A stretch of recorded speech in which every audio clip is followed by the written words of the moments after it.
Welcome to Influential Entrepreneurs, bringing you interviews with elite business leaders and experts, sharing tips and strategies for elevating your business to the next level. Here's your host, Mike Saunders.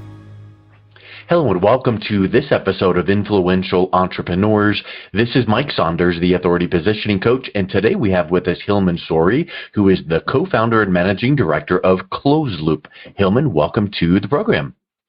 Thanks so much, Mike. I'm really pleased to be here, and I appreciate you having me on. I'm a big fan of your contribution to the world of entrepreneurs. Yeah, so it's so exciting because I think at its core, entrepreneurship is all about creation, and I think that people love creating things. It might be a product, it might be a service, it might be an innovation on a new way to do something. So it's always fun to see those fresh and new ideas. So I want to get into what you do in the world of entrepreneurship, but give us a little bit of background on yourself. What led you to the industry that you're in? Yeah, I'm happy to. You know, I've listened to so many of your podcasts that I now feel guilty that the name of my company does not directly correlate to what I do. I may have to revisit that, but well, sometimes I consciously don't do that because it's like I don't want to have that be my thing at the opening. So every once in a while I'll mention that, but you know, close loop. Okay, good. Let's figure out what loop we need to close.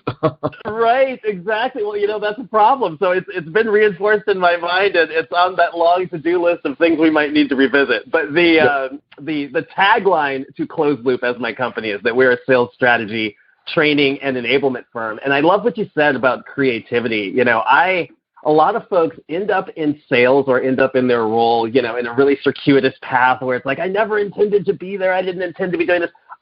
Ever since I can remember, I literally, Mike, used to walk around my house. You know backgammon, the game backgammon? Yeah.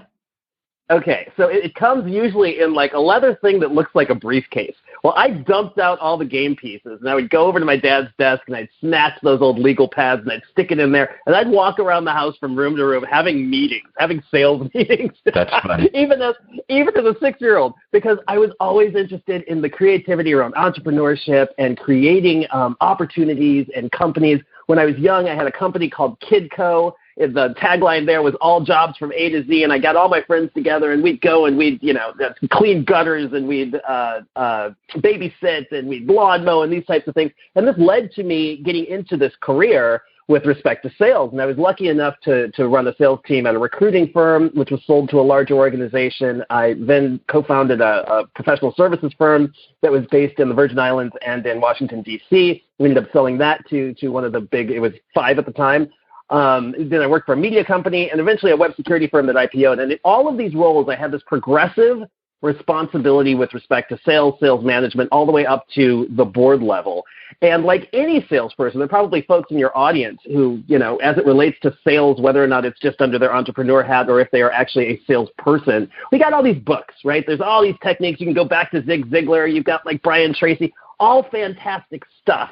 The hardest thing, though, is how do you stitch this stuff together in a systemic way where you can really hold yourself or your team accountable, you can measure increased performance, you get away from a little bit of the hype culture that surrounds sales with respect to just motivation, and you're able to actually do something practically. So I had a chance to work with a large sales training organization called Sandler, which really opened my eyes to doing a methodology and having a methodology really be impactful. And I did that for about 8 years. And got to a point where I realized that while that was a really effective methodology, the clients I was working with, I'm based in Silicon Valley, though we work with clients all over the world, clients I was working with had really fast growth trajectories. You know, they've got venture capital who are looking for, you know, outsized returns very quickly, scaling teams very quickly, and not a lot of time for the reinforcement and also just the integration and convergence of technology. And so I went off on our own, and I leveraged a lot of what I'd learned over 25 years in sales myself, and we built frameworks, and we've written 8 books now with respect to different pieces of the sales process for different roles. And now we go out to organizations, and we help them with sales strategy, we help them with sales training, and we help them with, you know, this world of sales enablement, which encompasses everything that a prospect might touch. And these companies range from seed stage all the way up to, you know, we've got some global organizations we've been working with as well. You know, I think that when people hear, you know, sales and sales enablement, and that there might kind of like maybe their eyes start to glaze over, like, oh no, here comes another role play exercise and sales script and cold calling. So I want to talk about a couple hot buttons that I think that some people, teams or employees or sales managers might kind of key in on is like, the low hanging fruit. And here's the first one. I don't cold call. It's not in my blood. It's not in my DNA. It's obtrusive. It's annoying. How do I sell without cold calling? So go. I know you wrote the book on it literally. So we could probably talk for 4.5 days on that one. But what do you say to someone that says that? Well, how do you sell without cold calling is a very different question, because probably the number one reason, which is not in the book, is the reason cold calls fail is because people fail to do them. Well, there you go. That's kind of is when it gets down to, and here's something I'll give you like a little ha-ha, but not really. Sure. Here's something that I've thought of. Yeah. Isn't it true that sometimes you get these books, and you've written 8, so you can relate to this. You get this book on whatever topic. It's 297 pages, and you get all the way through it, maybe, possibly, probably not. And it's like, dude, you could have made that point in the first 9 pages and been done with the dumb thing. Oh my gosh! And so here's what hypothetically, here's your next book, Why Cold Calls Fail. And it's like, ooh, that's succinct and to the point, right? So here's this snazzy book cover, and you open up the book, and it's like 297 pages, and you fan through it, you see all these blank pages, and you go to page number 1, and it goes, because you didn't pick up the phone. And then page 2 is, call us and learn how you can enable your team to blah, blah, blah. And I'm only being half kidding, because sometimes it really is that simple, right? That is brilliant. We also have, it's called Closed Loop University, which is our on-demand resource where folks can go in there and take a course. And I actually begin our cold calling course by saying just that. And what comes after that? I say, there is nothing new under the sun. People hunt and peck for tips and tricks. They're on LinkedIn. They're following this guru, that guru. They're ordering every book on Amazon because it's got 5 stars. And to your point, they get 10% of the way through and they realize, oh, this is all a regurgitation of stuff that I've heard before. It's just with somebody else's tone. Like either they're cursing in it or they're more polite in it or they're, you know what I mean? And it's a bunch of garbage. So I love what you said, because here's the differentiation, and I will get to answer your question. The differentiation between what we have decided to do at Closed Loop and what we've seen done in the past is we realize that the challenge is not that people don't know what to do. The challenge is that people don't do what they know for whatever reason. So I could tell you the 5 ways to make a cold call. And you know what? 98% of the folks who have ever been in sales, whether they're making the calls or not, would go nod their heads and go, yeah, of course. Yeah, okay, I get that. And then they're not doing it, though, either because on the call there are things that they don't remember, they don't like rejection, and that's a mindset issue. They don't necessarily know how to target the right people with the right message without sounding all coy and sneaky and rushing to get to the point and then getting hung up on all these types of things, right? So what we've done, we actually thought of creating our tagline as being the Fast Frameworks Company. And the reason for that is that we're huge fans of what we call frameworks, which are really acronyms. And so there's an acronym, for example, for how you start a meeting. And you start a meeting with a plan, PLAN, which means you pivot away from pleasantries. You get your logistics set so you know how long you've got on the call and who's going to be there and whether or not you're on Zoom or how you're meeting, whatever they need in that respect. You get your agendas covered and you discuss next steps at the top of the call so you can make a decision at the end.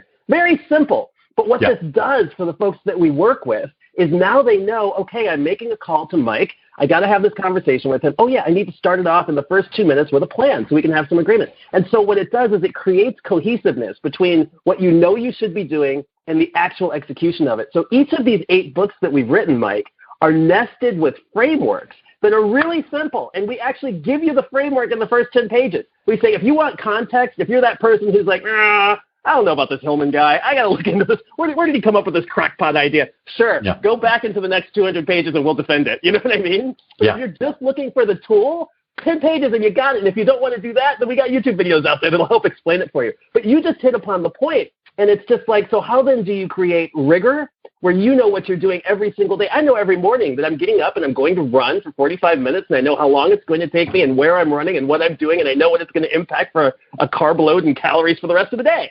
right? Well, why can't your sales process be the same way? And how do you scale a sales team if you can't, right? And here's a question. So I'm loving where you're going with that, because I'm not an engineer at all. I feel like I'm more of a creative, but I absolutely love and live by checklists and mind map and plans, right? So if you want me to do something, send me a checklist and I can go click, click, click, click, click, done. Right? I love Trello boards for my project, for my clients, and they love it. And I move the card from step one all the way through the end, and they're like, Yahoo. So here's a question. Absolutely. How do we, and so I guess I know the answer, but let's talk about how do we not do sales calls, cold calls, because we don't really want to have anything done cold. So what do we, if we don't want to have or do cold calls, how do you warm up the market, the lead, the contact, your network, so that calls happen, but they're not cold? Yeah, I love that. So there are, in enterprise sales, which is a lot of where we work, there is this whole concept of account-based marketing, right, which stipulates anywhere between 18 to 36 touches before someone is willing to accept a meeting. And so the question is, well, what's a touch? Well, the upshot of doing business in 2021 is that there are tons of automation tools, and I don't mean automation at scale just because you're blowing out messages to get it over with, but you can segment your marketplace by saying, hey, there's this specific industry, and there's this specific title in this industry, and there's a specific challenge that I know that we solve for this specific title in this specific industry. I can now position an email to these individuals. I can go find them using data. There's tons of data sources where you can find this type of thing and enrich it. You can create an email sequence that is touching these folks with valuable information. You can use things like AdRoll and other technology that allow you to kind of overlay this brand awareness where folks will know what you are. But the biggest key to warm folks up is give before you ask, right? Whatever it is. If you're saying, hey, here's a podcast you should listen to, and actually at minute 13, it speaks specifically to something with respect to your industry, let me know if this had any value for you. Or here's a white paper, or here's a study, or here's what we're learning. It doesn't even have to be that formal. Here's what, in 8 years of working with companies and individuals like you, we have learned with respect to how you grow. We wanted to share this with you. Let us know any feedback. Anything, if you're looking for a transactional, this is where it becomes cold. And I say this to clients all the time. When you're trying to force a buyer who is out here in a marketplace where they're inundated with so much noise all day long to take a conversation with you, unqualified, out of context, and in the middle of their day, you're kidding yourself. You know what I mean? You know what? If that decision maker is that available, man, something might even be up. You may not want to work with them. You know what I mean? Potentially, yeah. Exactly. So that's a really good point about giving, and I'm certain you've read the book The Go-Giver by Bob Burg. Of course, absolutely. And I've had him on the show a couple different times, and it's just spectacular. I would even say, like for instance, giving in air quotes, here's this article or here's this. It's like, I know how to read. I know how to subscribe to a RSS feed. I know, got it. But maybe you go a little bit deeper and you think, what really would, because everyone's favorite radio station, Brian Tracy's, where I heard this, WIIFM. What's in it for me? So what's in it for that? For me? You know what I'm saying? So how can you broadcast or advertise or keep that in mind? So what is in it for that enterprise sales, contact that you're trying to land or whatever? They don't necessarily care as much about that random article as much as maybe you could do something for them. So as an example, you mentioned podcast, that division of that company or that CEO of that company might absolutely love coming on your podcast to talk to you about their business. And if you approach them and say, I noticed you guys did this in the industry, would love to bring you on my show and chat about it and kind of give you guys some exposure. Would you be free for a 20-minute phone interview? And now that person's like, oh, yeah. And you now have a 20-minute conversation with them all about their company. And guess what happens? They're like, oh, that was really fun. And you send them the link and a little show graphic. And then you ask the question you really wanted to ask at the beginning, which is, hey, you know what, Hilmon? Would love to connect and share some ideas with you. Do you think you'd be free next week for a phone call or a coffee or whatever? And now chances are the answer is a lot higher to be a yes. So I would say that accomplishes the warming up of a cold lead to be warm and giving value. But what other things? Because like you just rattled off a whole bunch of different ones. What I just described is another one, but you can't only do that. You have to think, okay, well, what else? Well, that's the key, is you've got to have a number of ways in which you can do it. I'll tell you another one that's in the same vein as what you mentioned, is most of us have something that we could do that is diagnostic, which allows some insight with respect to a challenge to an organization. For example, if you've got some sort of, even if it's a self-assessment that someone could do, I heard somebody was on your show a couple shows back that does SEO. Well, maybe just a self-assessment that allows you to identify for your organization whether or not you're optimizing your keywords. That's something that costs you as somebody who is an SEO consultant absolutely nothing, creates value, imparts your credibility and expertise, and gives you an opportunity to have a topic of conversation with the individual after having offered value. And we all know, that once there's a key of reciprocity as well, where people perceive that they've received some value and then they're willing to give some value in return. And that value, the other thing is, don't be narrow focused. I am constantly having conversations and trying to deliver value to people. And I'll say, hey, Mike, I know you understand what I do and hope this thing was helpful for you.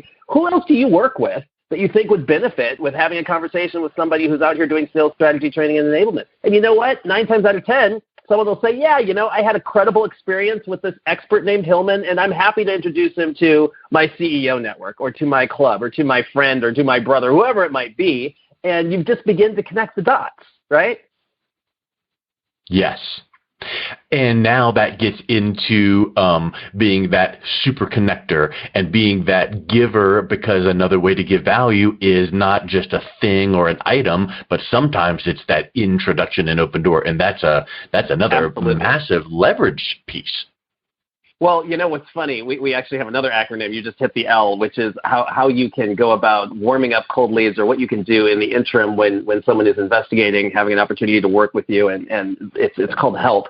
And the H stands for, highlight other opportunities that might be of value to them, educate them on the marketplace or on the service that you offer. The L is leverage. That could be leverage your own network or leverage. A lot of times, like I said, I'm working with really fast growth organizations, and I'll notice that they're hiring people. Well, you know what? I know a ton of people. I know a ton of really good people, right?